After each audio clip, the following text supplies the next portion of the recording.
Now, if you watch this channel, you know that an average Burger King franchise makes less than half of an average McDonald's. The latest QSR 50 figures, we see McDonald's has just broken the $4 million a year average gross revenue mark. So an average McDonald's generates now over $4 million a year, while Burger King is still only at $1.6 million. That disparity has increased to less than half for 2024. And the funny thing, the investment to buy either of these franchises is fairly similar. McDonald's is going to set you back $1.4 to $2.7 million, and Burger King from $363,000 to $4.7 million. And most buyers find their investment is generally going to fall somewhere in the middle, so not too far off. Now, Burger King, they lost 264 locations last year, and back in 2023, we did a video on another fairly significant Burger King bankruptcy, as well as some of the problems that are plaguing Burger King stores. I'll put that link above,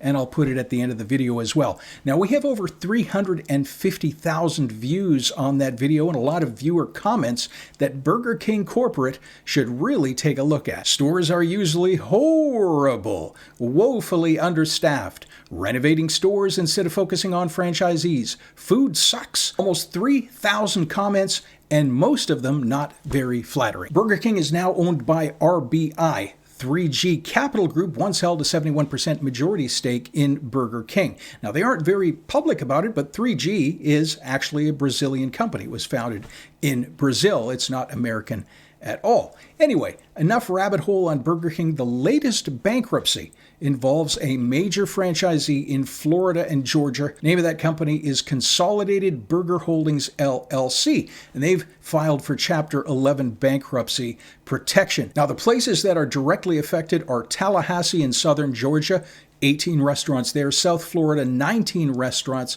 and the Panhandle in Florida, 20 restaurants are going to be involved. Now, just Tallahassee alone has 9 of those locations, so if you live there, you might see some changes. The franchisee just filed in bankruptcy court citing $36 million in total debt, over 200 creditors, and that could actually be as high as 998 creditors, but the form, the way they fill it out, it only lists ranges.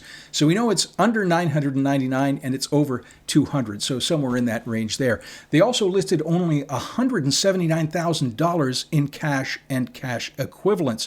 Now, they did secure a $1.6 million DIP loan to try and level things out. DIP, if you don't know, that is a debtor in possession loan, which is basically fast funding for a company that is going through restructuring, and it gives the lender priority claim on company assets. Now, why exactly are they going bankrupt? Well, some of the comments on the other video may provide some clues, but the reasons given by the company included decreased walk-in traffic because, of course, the pandemic, and industry headwinds, as they put it. That includes rising costs of food, inflation, and challenges hiring and retaining staff. But that's pretty much across the board and has been for a few years. Now, what the company failed to mention, and what we found, is that it was sued by Burger King corporate years ago for failing to remodel and update its stores.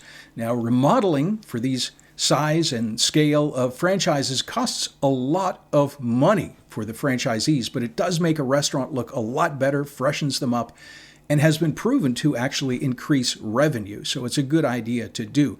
Now, apparently this franchisee did not want to spend the money and had to go to court for that. Now, if anyone watching lives in those areas we mentioned, I'd be very interested in hearing if these stores were very run down. $67 million, we saw the posted revenue for all their locations last year, 2024, which sounds like a lot of money, but that would make each store averaging $1.175 million, which is well below the system average of $1.6 million. Now, that's also gross revenue, which may also sound like a lot, but the expenses for a Burger King are not low. Consolidated joins fellow Burger King franchisee group Meridian Restaurants. They went bankrupt in 2023 with 120 stores. Tom's King, another Burger King franchisee, they bankrupted at 90 locations. And Premier Kings, with 172 units, they declared bankruptcy also in 2023. A lot of people think that owning a huge chain of restaurants is a money-printing machine, but that's not always the case. I'll put the link above for our Burger King 2023 video and our franchise education playlist. That is down below. Thanks for watching.